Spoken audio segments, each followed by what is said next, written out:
What's up, everybody? It is another day, and that means there's another clusterfuck that we can learn from. We all know the regulatory insanity that California is known for, and the economic ramifications of their constant meddling in the affairs of the citizenry there. California has been bleeding citizens for years now, and this is yet another example of why, if you haven't left yet, the governing officials there insist on giving you new reasons to do so.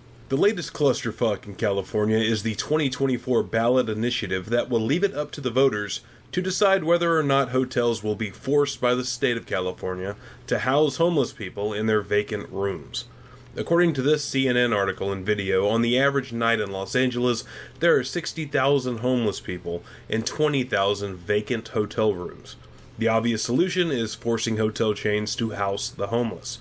At least that's what a union of city hospitality workers called Unite Here Local 11 think.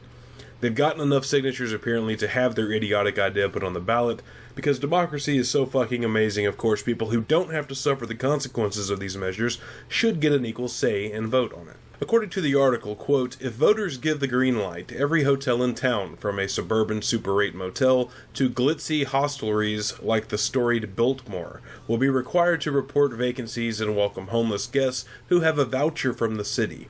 The hotels will be paid market rate for the rooms. The measure would also have implications for developers who would have to replace any housing knocked down to make way for new hotels. So this proposal will not only completely undermine basic property rights for the owners of the hotels, but those owners and the rest of the taxed livestock of California will be forced to foot the bill for housing the homeless. There are a number of voices in opposition to this idea, though, because not everyone is a fucking idiot. This man is a Motel 6 manager from East Los Angeles. He tells the story of a homeless woman who he housed that totally wasted the hotel room she was staying in. He says the bathroom was completely damaged. She took out the 43-inch flat-screen TV and marked up all the walls and burned the curtains because she heard voices and felt demons inside the room. Now, in this instance, this man has chosen to rent rooms to some homeless people because they are supposedly vetted by a local church, and that local church pays for the stay of these people in that hotel room. But that's just it. That's the element that is completely missing from this ballot initiative in California.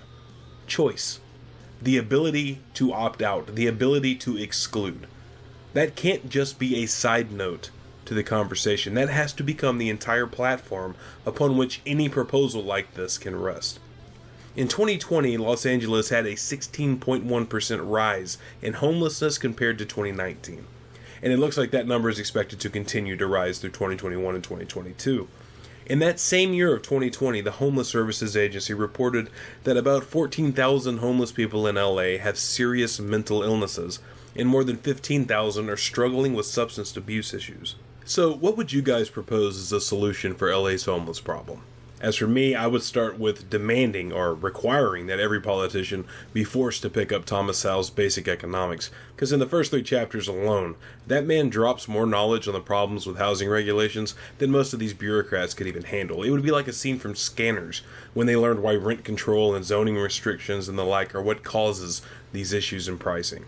And unless you're in the commie camp, property rights be damned, I guess, but if you're in that camp, you got a hell of a lot more about economics you don't understand that dwarves any meaningful conversation about housing. So what can we take away from this? What can we learn and reflect on moving forward?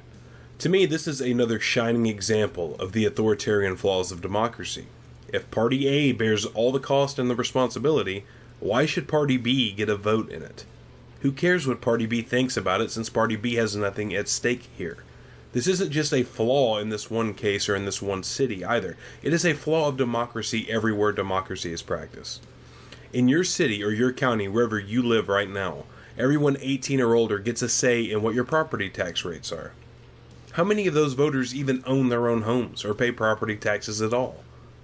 If a vote comes up that increases funding to a local school district, for instance, it costs the non-landowning voters absolutely nothing to vote in favor of that tax increase.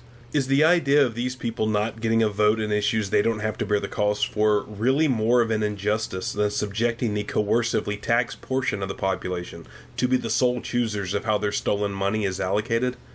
Just some food for thought. But until next time, stay safe, live free, everybody, and for those of you who this applies to, get the fuck out of California.